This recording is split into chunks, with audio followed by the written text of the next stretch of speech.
अजीब से शशोपंज में मुब्तला हो गई थी। फिर एकदम वो संभली, आंखें उसने खुश्क कर ली, चेहरे पर तबस्सुम फैल गया। भागकर आगे बढ़ी, भीमदेव के दोनों हाथ उसने थामे, फिर बेपनाह खुशी का इजहार करते हुए कहने लगी, मुझे तो ये खबर मिली थी कि हमारे लश्कर की शिकस्त के बाद आप और रामदेव को गिरफ्तार कर लिया गया है। आप अकेले आए हैं, रामदेव किधर है? भीमदेव ने मुस्कुराते हुए राजकमल का शाना थपथपाया, फिर कहने लगा, परेशान होने की जरूरत नहीं है, रामदेव बिल्कुल ठीक है। और वो राजकमल बीच में बोल उठी, भीमदेव की बात काटते हुए कहने लगी, पर मैं पूछती हूँ वो है कहाँ? राजकमल चूंकि पुरसुकून और मुतमईन सी हो गई थी, लिहाजा उसकी खुशी में इजाफा करने से पहले उसे बातों में उलझाते हुए भीमदेव कहने लगा, राजकमल, क्या तुम्हें मेरे रिहा होने और सलामती के साथ तुम्हारे पास आने की खुशी नहीं है? राजकमल के चेहरे पर गहरी मुस्कुराहट बिखर गई, कहने लगी, मुझे आपके आने की खुशी नहीं होगी तो फिर किसके आने की खुशी होगी? इस पर भीमदेव बोल उठा, इस खुशी के अलावा मैं तुम्हें एक और भी खुशी देना चाहता हूँ। राजकमल मुस्कुराई और कहने लगी, दूसरी खुशी की खबर आप ये सुनाना चाह रहे होंगे कि मेरा बेटा रामदेव भी आपके पीछे पीछे राजमहल में आ रहा है, या वो घर में दाखिल हो चुका है। इस पर भीमदेव कहने लगा, अगर रामदेव के आने को भी तुम खुशखबरी ख्याल करती हो तो फिर यूं जानो, रामदेव राजमहल में दाखिल हो चुका है।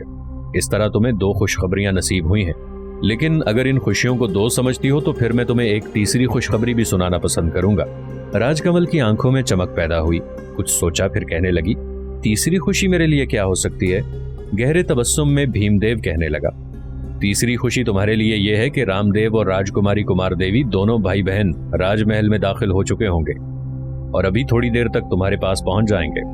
भीमदेव के इन अल्फाज के जवाब में राजकमल कुछ कहना ही चाहती थी कि ऐन उसी लम्हे उस कमरे के दरवाजे पर रामदेव और राजकुमारी कुमार देवी दोनों बहन भाई मुस्कुराते हुए नमूदार हुए। उन्हें देखते ही राजकमल भागी आगे बढ़ी। उसने राजकुमारी को अपने साथ लिपटा लिया। उसके मुंह का हर हिस्सा, उसकी पेशानी, उसके शाने, उसके हाथ, उसके बाजू तक चूमती रही। फिर अपने साथ लिपटाकर कुछ देर उसे प्यार किया। बाद में रामदेव को भी अपने साथ लिपटाकर प्यार किया। फिर दोनों के हाथ थामकर उसने उन दोनों को मसहरी पर बिठाया, जहां थोड़ी देर पहले वो बैठकर रो रही थी। भीमदेव भी उनके पास बैठ गया था। फिर कुमार देवी अपनी जगह पर उठ खड़ी हुई और राजकमल को मुखातिब करके कहने लगी, माता, मैं लगातार सफर करते हुए थकावट महसूस कर रही थी, लेकिन आपसे मिलने के बाद तो मेरी सारी थकावट जाती रही है। जरा मैं मुंह हाथ धो लूं, फिर आपके पास बैठती हूँ। मैं कहाँ रही, किन हालात से गुजरी, ये सारी तफसील पिताजी आपको बताते हैं। इतनी देर तक मैं भी लौट आती हूँ। राजकमल मुंह से कुछ न बोली। उसने इस बात में गर्दन हिलाई। तब कुमार देवी उस कमरे से निकलकर अपनी ख्वाबगाह की तरफ गई। थोड़ी देर तक ख्वाबगाह के बीच में खड़ी होकर अपनी ख्वाबगाह की हर चीज का जायजा लेती रही। फिर तहारत खाने में गई और वहां मुंह हाथ धोने लगी। दूसरी तरफ राजकमल के पूछने पर भीमदेव ने कुमार देवी को देवदास और संग्राम के अगवा करने, वहां कैदी की हैसियत से जिंदगी बसर करने, इसके बाद ऐबा की वजह से वहां से रिहाई मिलने की तफसील पहले बताई। इसके बाद भीमदेव ने अपने और अपने बेटे रामदेव की गिरफ्तारी और उसके बाद रिहाई के सारे हालात तफसील के साथ राजकमल से कह दिए। ये सारे हालात सुनकर राजकमल थोड़ी देर तक गुमसुम बैठी रही, कुछ सोचती रही। फिर सर को झटका और भीमदेव की तरफ देखते हुए कहने लगी, जहन्नुम में गया ये राजपाट, हमें इसकी जरूरत ही नहीं है। मैं समझती हूँ हम चारों जिंदा सलामत हैं, बस इसके अलावा मुझे कुछ नहीं चाहिए। मैं ये ख्याल करती हूँ ये जो मुसलमानों ने हमें अपने राजमहल में पहले की तरह रिहाइश रखने की इजाज़त दे दी है, तो ये भी उनका हम पर बड़ा एहसान है, वरना हमारे लश्कर को शिकस्त देने के बाद वो हमारे सारे लश्करियों के साथ साथ हमारे सारे खानदान का भी खात्मा कर सकते थे। यहाँ तक कहने के बाद कुछ देर खामोशी रही। फिर भीमदेव ने राजकमल को इस सारी गुफ्तगू से भी आगाह कर दिया था जो कुतुबुद्दीन ऐबक को अलहदगी में ले जाकर कुमार देवी ने की थी। ये सारी तफसील सुनने के बाद राजकमल बड़ी देर तक गहरी सोचों में डूबी रही। उसकी ये हालत देखते हुए भीमदेव और रामदेव दोनों बाप बेटे कुछ देर तक तो बड़े गौर से उसकी तरफ देखते रहे। आखिर भीमदेव ने राजकमल को मुखातिब किया, क्या तुम कुमार देवी के इन इरादों से इत्तफाक नहीं करती हो? भीमदेव के इन अल्फाज के जवाब में राजकमल ने ऐसे रद्द अमल का इजहार किया जैसे वो चौंक उठी हो। एक गहरी निगाह उसने भीमदेव पर डाली, फिर कहने लगी, मुझे कुमार देवी के इरादों से तो कोई इख्तलाफ नहीं है। वो ऐबा को पसंद करती है, ये कोई नई बात नहीं है, इसलिए कि वो पहले भी ऐबा से टूट कर प्यार कर चुकी है। लेकिन दोनों में गलत फहमी की बिना पर नफरत और बेगानगी की खलीज हायल हो गई है। अब अगर हालात की चक्की में पिसने के बाद कुमार देवी फिर ऐबा की तरफ रागिब हो चुकी है, रुजू कर चुकी है, मुझे इसके इन इरादों से तो खुशी है। अब यहाँ राजमहल की जिंदगी में भी कोई कशिश नहीं रह गई। अब वो अपना घर आबाद कर ले तो इसी में हमारा सुकून है। लेकिन साथ ही मुझे अपने सामने दो तरह के खदशात भी दिखाई देते हैं। भीमदेव ने चौंक कर पूछ लिया, कैसे खदशात? राजकमल ने कुछ सोचा, फिर कहने लगी, पहले को तो खदशा कम और ना आसूदगी ज्यादा कहा जा सकता है, इसलिए कि अगर मेरी बेटी इरादा कर चुकी है कि वो मुसलमानों के लश्कर में मुंतकिल हो जाएगी तो मेरे लिए इसमें कोई कबाहत तो नहीं है। ना आसूदगी ये है कि मेरी बेटी इतना अरसा मुझसे जुदा रही और अब सिर्फ चंद दिन मेरे पास रहने के बाद वो फिर मुझसे जुदा हो जाएगी। दूसरा खदशा जो मेरे लिए रूह का अजाब बन सकता है वो ये है कि कुमार देवी अगर मुसलमानों के लश्कर में रहते हुए ऐबा को अपनी तरफ माइल करती है, उसे राजी करने की कोशिश करती है, उसके दिल में अपनी पहली मोहब्बत बहाल करने की जद्दोजहद करती है, वो इसमें कामयाब हो जाती है तो फिर मेरे लिए खुशियां ही खुशियां हैं। अगर वो इसमें कामयाब नहीं होती तो आप ये भी सोचें कि क्या इसकी नाकामी हमारे लिए अंदेशे नहीं लेकर आएगी। अगर ऐबा इससे राजी नहीं होता, इसे अपनी जिंदगी का साथी बनाने पर तैयार नहीं होता, तो फिर ऐबा से अलहदा रहते हुए कैसे लश्कर में दिन गुजारेगी? राजकमल जब खामोश हुई तब भीमदेव फिर बोल पड़ा, राजकमल, जिन खदशात का तुमने इजहार किया है, राजमहल की तरफ आते हुए इन खदशात का इजहार कुमार देवी से किया था, लेकिन कुमार देवी ने इन खदशात को झुठला दिया है। उसका कहना है कि मैं लश्कर में शामिल होकर। भीमदेव अपनी बात मुकम्मल न कर सका, इसलिए कि बीच में राजकमल बोल उठी, पर वो मुसलमानों के लश्कर में रहेगी कैसे? इतने मर्दों के बीच में अकेली लड़की कैसे गुजर बसर करेगी? भीमदेव के लबों पर मुस्कुराहट नमूदार हुई, कहने लगा, मुसलमानों के लश्कर में कुमार देवी अकेली नहीं होगी, मुसलमानों की औरतें भी लश्कर में शामिल हैं और कुमार देवी उनसे मिल भी चुकी है। राजकमल, तुमने मेरी बात बीच में काट दी। मैं कह रहा था कि जिन खदशात का इजहार तुमने किया है, ऐसे ही खदशात मैंने कुमार देवी के सामने किए थे। इसका जवाब कुमार देवी ने मुझे ये कहकर दिया था कि पहले तो वो अपने तौर पर लश्कर में रहते हुए ऐबा को राजी करने और उससे सुलह करने की कोशिश करेगी। कुमार देवी का कहना है कि अगर ऐसा हो गया तो वो ऐबा से शादी कर लेगी और फिर उसकी बीवी की हैसियत से उसके साथ रहेगी। इस मौके पर मैंने अपनी बेटी से यह भी सवाल किया था कि अगर वो ऐबा को रजामंद ना कर सकी, उसके दिल में अपनी पुरानी मोहब्बत को जगा ना सकी, तो फिर क्या करेगी? तब भी कुमार देवी ने हार नहीं मानी। उसका कहना था कि अगर उसकी सारी कोशिशें नाकाम हो गईं और ऐबा किसी भी सूरत उससे राजी ना हुआ, तो फिर वो सुल्तान शहाबुद्दीन गौरी की खिदमत में हाजिर होकर अपना मामला उसके सामने पेश करेगी और कुमार देवी को पक्की उम्मीद है कि सुल्तान शहाबुद्दीन उसका ये मसला हल करा देंगे। अब बोलो, तुम क्या कहती हो? भीमदेव की इस गुफ्तगू के जवाब में राजकमल कुछ कहना चाहती थी कि भीमदेव एक बार फिर उसे मुखातिब करते हुए बोल उठा, वैसे तुम उसकी माँ हो, जो बातें वो तुम्हारे सामने कह सकती है हमसे नहीं कह सकती। एक बार तुम भी उस मौजू पर इससे गुफ्तगू कर लो ताकि तुम्हारा मन भी उसकी तरफ से मुतमईन हो जाए। मैं और रामदेव इतनी देर तक मुसलमानों के अमीर कुतुबुद्दीन ऐबक की तरफ जाते हैं, उसे बताते हैं कि वो जब चाहें शहर में दाखिल हो जाएं, कोई उनके खिलाफ हथियार नहीं उठाएगा।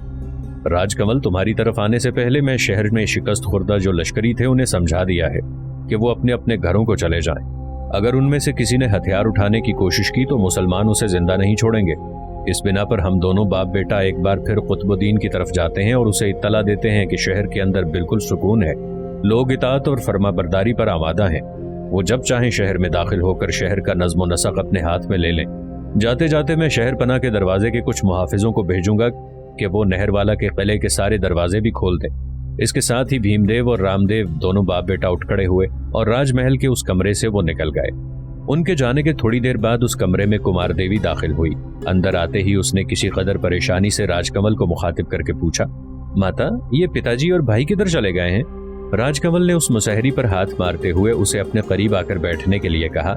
साथ ही वो बोल उठी, बेटी, वो दोनों बाप बेटा मुसलमानों के लश्कर में गए हैं और कुतुबुद्दीन ऐबक को इत्तला करना चाहते हैं कि शहर के अंदर कोई ऐसा मुसल्ला जवान नहीं है जो दंगा फसाद खड़ा करे, लिहाजा वो जब चाहें शहर में दाखिल होकर शहर का नज़्म व नसक अपने हाथ में ले सकते हैं। इस जवाब पर कुमार देवी कुछ उदास सी हो गई। आगे बढ़कर वो अपनी माता राजकमल के पहलू में बैठ गई, कहने लगी, उन्हें मुझे बताकर जाना चाहिए था, मैं भी इस मौके पर उनके साथ जाती। कुमार देवी के इन अल्फाज का राजकमल ने कोई जवाब न दिया। वो सोचती रही। फिर कुमार देवी की तरफ देखते हुए वो कहने लगी, बेटा, तुम्हारे पिताजी ने तुम्हारे मुताल्लिक मुझे सारी तफसील बता दी है। वो कह गए थे कि तुम यहाँ से निकलकर मुसलमानों के लश्कर में शामिल हो जाओगी और ऐबा को हासिल करने की कोशिश करोगी। राजकमल जब खामोश हुई तब हल्की हल्की मुस्कुराहट में कुमार देवी कहने लगी, माता जी, आपने दुरुस्त सुना है। माता, ऐबा के साथ हमने माजी में ज्यादतियां की हैं। हम उसे राक्षस, अपराधी, दोषी और बांगरू ख्याल करते रहे। बातों बातों में उसका ठट्ठा मजाक भी हमने उड़ाया और मुलाजिमों के कमरे में जंजीर बांधकर उसे बंद कर दिया गया। यह उसके साथ बहुत बड़ी ज्यादती थी। माता, वो बुरा मानस नहीं है, वो निर्दोष है। यहाँ तक कहने के बाद कुमार देवी जब खामोश हुई तब अंदेशों का इजहार करते हुए राजकमल कहने लगी, पर बेटा तुम उसके साथ कैसे रहोगी? उससे तो तुम नफरत करने लगी थी। उसके राजकमल अपनी बात मुकम्मल न कर सकी, इसलिए कि बीच में कुमार देवी बोल उठी। माता नफरत करती थी, ये माजी बईद की बातें हैं। अब ऐबा मेरे लाशऊर के आईनों में, मेरे जिस्म के सायों, मेरी रूह की तपिश, मेरे लबों की मुस्कुराहटों, मेरे बदन की कसमसाहट, मेरे दिल के नेहा खानों में बसता है। वो अब मेरी प्रीत की जौ, मेरी आंखों का सपना और मेरे लिए मंगलसूत्र की ठंडक है। माता, जिस वक्त वो यहाँ रह रहा था मैं 9 उम्र थी। कच्ची उम्र की धुंध में मैंने कई गलत फैसले कर दिए। मैंने 2 घड़ी की अपनी चाहत, सांस भर की राहत की कदर न की। अपने रवैये से ऐबा के लिए चांदनी की बारिश को लू की लिपटों में तब्दील करती रही। माता, अब जब मैं माजी में उसके साथ अपने रवैये से मुतालिक सोचती हूँ तो दिल बैठता है, काश जीवन का ये रोग सिर्फ एक सपना ही होता। यहाँ तक कहने के बाद कुमार देवी जब रुकी तब उसकी तरफ गौर से देखते हुए राजकमल कहने लगी, पर बेटी तुमने राज मंदिर में जाकर सौगंध खाई थी कि उस वक्त तक तुम शादी नहीं करोगी जब तक तुम ऐबा को कत्ल नहीं करोगी। तो अब तुम्हारी हालत की मुझे समझ नहीं आ रही। कहीं उससे शादी करके और उसके करीब जाकर उसे नुकसान तो नहीं पहुंचाना चाहती हो? अगर बेटा तुम्हारा ये इरादा है तो फिर मुसलमानों के लश्कर में रहने से बाज रहो। अगर तुम उसको नुकसान पहुंचाओगी तो याद रखना, मुसलमानों के लश्कर से जिंदा बचकर कैसे निकल सकोगी। राजकमल की इस गुफ्तगू के जवाब में कुमार देवी संजीदा हो गई और कहने लगी, माता आप किस किस्म की गुफ्तगू कर रही हैं? ऐबा तो अब मेरे लिए पूजा के फूलों, प्रीत के रंग मोतियों, चंदन के पौधे, तुलसी की टहनी से भी ज्यादा अहमियत रखता है। उसके बगैर तो मेरा जीवन ही अब अधूरा है। उसके बगैर मेरे लिए रातें चांद से खाली, आईने बेअक्स रह जाएंगे। माता, क्या मैं आपकी गुफ्तगू से ये अंदाजा लगा लूं कि आप नहीं चाहती कि मैं ऐबा के करीब जाऊं, उससे माफी मांगूं, उसे मनाने राजी करने की कोशिश करूं? अगर आप नहीं चाहती तो मैं आपका कहा टालूंगी नहीं, आपके पास रुक जाऊंगी। पर एक बात याद रखिएगा, ऐसी हालत में यहाँ इस राजमहल के अंदर मैं जोग बरोग में पाप की मौजों के अंधेरे, आदर्श के भस्मशुदा मलबे और दरिया के किनारे खड़ी होकर प्यासी बेकल उम्मीदों की सी जिंदगी बसर कर सकूंगी। माता, ऐबा से मेरी मोहब्बत अब लामहदूद हो चुकी है। अब बेअंत समों में ऐबा ही मेरे मन आंगन की आशा है।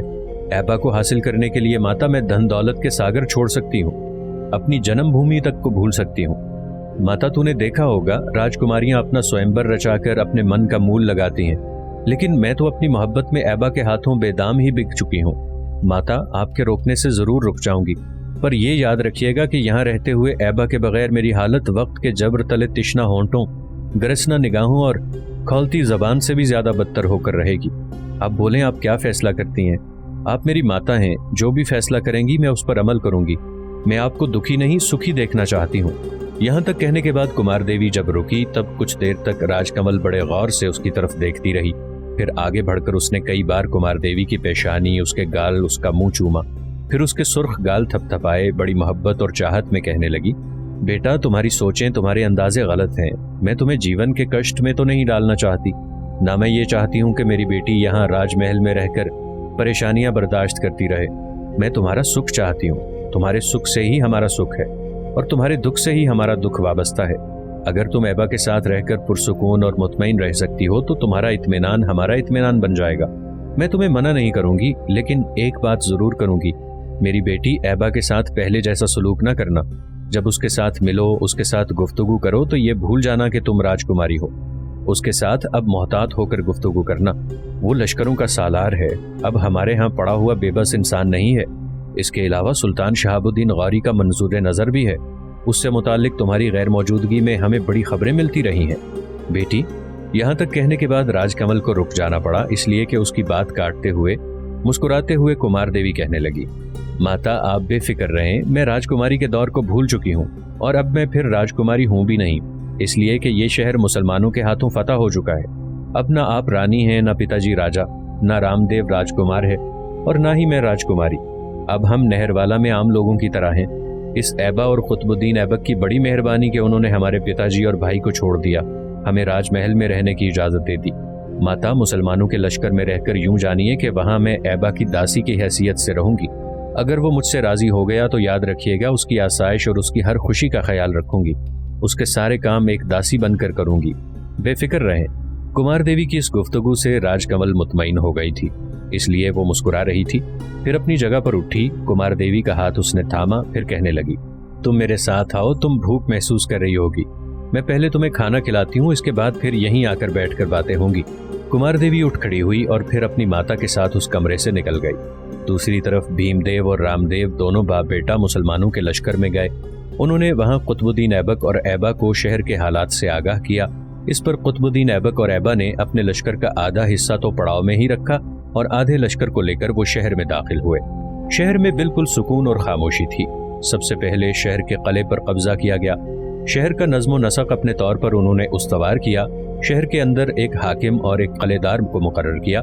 चंद रोज मजीद दोनों ने नहरवाला में क़याम किया। इसके बाद अपने लश्कर को लेकर वो नहरवाला से शिमाल की तरफ रवाना हो गए। राजकुमारी कुमार देवी भी उनके लश्कर में शामिल हो चुकी थी। कुतुबुद्दीन ऐबक और ऐबा अपने लश्कर के साथ उस शाहराह पर सफर कर रहे थे जो रतलाम और चेतल से होती हुई ग्वालियर और वहां से अपना रुख बदलते हुए धौलपुर, मिथरा और वहां से होती हुई दिल्ली की तरफ निकल गई थी। जिस वक्त वो चेतल और अजीन के दरमियान खुले और वसी मैदानों के अंदर सफर कर रहे थे, उस वक्त सूरज गुरूब होने के लिए झुक रहा था। इस मौके पर कुतुबुद्दीन ने अपने लश्कर को रोक दिया और ऐबा को मुखातिब करके कहने लगा, ऐबा मेरे भाई, यहाँ लश्कर के साथ पड़ाव कर लेना चाहिए। ऐबा ने कुतुबुद्दीन की इस तजवीज़ से इत्तफाक किया। फिर बुलंद आवाज में कुतुबुद्दीन ने अपने लश्कर को वहां पड़ाव करने का हुक्म दे दिया। जिस वक्त पड़ाव कायम किया जा रहा था और कुतुबुद्दीन ऐबक और ऐबा अपने घोड़ों से उतरकर पड़ाव का जायजा ले रहे थे, जुनूब मशरक की तरफ से कुछ सवार अपने घोड़ों को सरपट दौड़ाते हुए आए। जब वो उन दोनों के नजदीक आए तो पहचान गए वो उनके मुखबिर थे। करीब आकर वो अपने घोड़ों से उतरे। सबसे पहले कुतुबुद्दीन ऐबक ने उन्हें मुखातिब किया, मेरे अजीजों, लगता है तुम हमारे लिए कोई खबर लेकर आए हो। अब खुदा बेहतर जानता है खबर अच्छी है या बुरी। आने वालों में से एक ने कुतुबुद्दीन ऐबक को मुखातिब करके कहना शुरू किया, अमीर, अब तक जहां जहां भी राजपूतों को शिकस्त हुई है वहां वहां से सब राजपूत सिमटकर इस वक्त दो जगह जमा हो चुके हैं। उनका एक बहुत बड़ा लश्कर इस वक्त कालंजर में जमा है, दूसरा इस वक्त बदायूं शहर में मुकीम है और वहां अपनी कलाबंदियां मजबूत और मुस्तहकम करके मुसलमानों के खिलाफ सफारा होने की तैयारियां कर रहा है। यहां तक कहने के बाद वो मुखबिर रुका। फिर अपने अंदेशों का इजहार करते हुए वो कह रहा था, अमीर मोहतरम, अगर कालंजर और बदायूं में अपनी कुव्वत को बढ़ाने वाले राजपूतों पर बरवक्त ज़रब न लगाई तो ये मजीद ताकत और कुव्वत पकड़ सकते हैं। थानेसर से लेकर बनारस तक जो जगह जगह शिकस्त खुर्दा राजपूत बिखरे हुए हैं और सरगर्दा हैं, वो कालंजर और बदायूं का रुख कर रहे हैं। इस तरह दिन ब दिन उन लोगों की ताकत और कुव्वत में इजाफा होता जाएगा। अगर बरवक्त कालंजर और बदायूं पर ज़रब लगा दी जाए तो फिर आने वाले दौर में मेरे ख्याल में राजपूतों को कभी मुसलमानों के खिलाफ सर उठाने की जरूरत और हिम्मत नहीं होगी। आने वाला मुखबिर जब खामोश हुआ तब सवालिया से अंदाज में ऐबा की तरफ देखते हुए कुतुबुद्दीन ने कहा, ऐबा मेरे भाई, रास्ते में तुम मुझे कह रहे थे कि हमें जल्द अज जल्द सफर करते हुए दिल्ली का रुख करना चाहिए। अब बोलो, दिल्ली का रुख करना है या किसी और समत का? जवाब में ऐबा मुस्कुराया और कहने लगा, दिल्ली को तो फिलहाल भूल जाइए। यहाँ लश्करी पड़ाव कर रहे हैं तो लश्कर को सिर्फ एक शब आराम करने का मौका देते हैं। कल यहाँ से कालंजर की तरफ कूच करेंगे। पहले कालंजर पर हमलावर होंगे, इसके बाद बदायूं का रुख करेंगे। मैं जानता हूँ कालंजर एक मजबूत और मुस्तहकम कला है और इसे फतह करने के लिए हमें अपनी पूरी ताकत और कुव्वत से काम लेना पड़ेगा। बहरहाल कालंजर में जमा होने वाले राजपूतों के लश्कर को ही खुला नहीं छोड़ेंगे। ऐबा की गुफ्तगू का जवाब कुतुबुद्दीन ऐबक देना ही चाहता था कि रुक गया, इसलिए कि वो अपने सामने देखने लगा था जिस तरफ ऐबा की पीठ थी। सामने से राजकुमारी कुमार देवी उन दोनों की तरफ आ रही थी। ऐबा ने जब अंदाजा लगाया कि कुतुबुद्दीन ऐबक उसके पीछे किसी की तरफ गौर से देख रहा है तब वो ठिठका। जब उसने मुड़कर देखा तो कुमार देवी आ रही थी। ऐबा ने अपना घोड़ा वहीं खड़ा रहने दिया और कुतुबुद्दीन ऐबक को मुखातिब करके कहने लगा, भाई यहीं रहे, मैं जरा देखता हूँ कि लश्करी किस तरतीब और निजाम में पड़ाव कायम कर रहे हैं। इसके साथ ही कुतुबुद्दीन ऐबक का इंतजार किए बगैर ऐबा मुड़ा और मुखालिफ समत में चल दिया। जब वो कुमार देवी के पास से गुजरने लगा तब कुमार देवी रुकी। इंतहाई प्यार और मिठास और शीरी लहजे में उसे मुखातिब करके कहने लगी कि ऐबा जरा रुके, मैं आपसे कुछ कहने के लिए आई हूँ और आप जा रहे हैं। ऐबा उसके पास से गुजर गया और धीमे से लहजे में कहने लगा, लश्करी पड़ाव कर रहे हैं और मैं उनकी निगरानी करने लगा हूँ। तुमने जो कुछ कहना है कुतुबुद्दीन ऐबक से कह लो। कुमार देवी बेचारी मायूस सी हो गई थी। आगे बढ़ी, कुतुबुद्दीन ऐबक के पास आन खड़ी हुई। कुतुबुद्दीन ऐबक ने उसके चेहरे का अंदाजा लगाते हुए उसकी ढारस और तसल्ली के लिए कहना शुरू किया, मेरी बहन, परेशान होने की जरूरत नहीं है। मेरा अंदाजा है कि यकीनन तुमने ऐबा को रोकने की कोशिश होगी। वो नहीं रुका। लश्कर में शामिल होने के बाद ये तुम दोनों की पहली मुलाकात है। खुदाबंद ने चाहा तो बहुत जल्द तुम दोनों के हालात ठीक हो जाएंगे। पर मेरी बहन, एक बात याद रखना, हिम्मत न हारना। कुमार देवी मुस्कुराई और कहने लगी, भाई मैं हिम्मत हारने वाली नहीं हूँ। हिम्मत हारने वाली होती तो यूं अकेली आपके लश्कर में शामिल न होती। कुतुबुद्दीन ऐबक कुमार देवी के इन अल्फाज का जवाब देना ही चाहता था पर उसे रुक जाना पड़ा, इसलिए कि कुछ सवार अपने घोड़ों को सरपट दौड़ाते हुए आ रहे थे।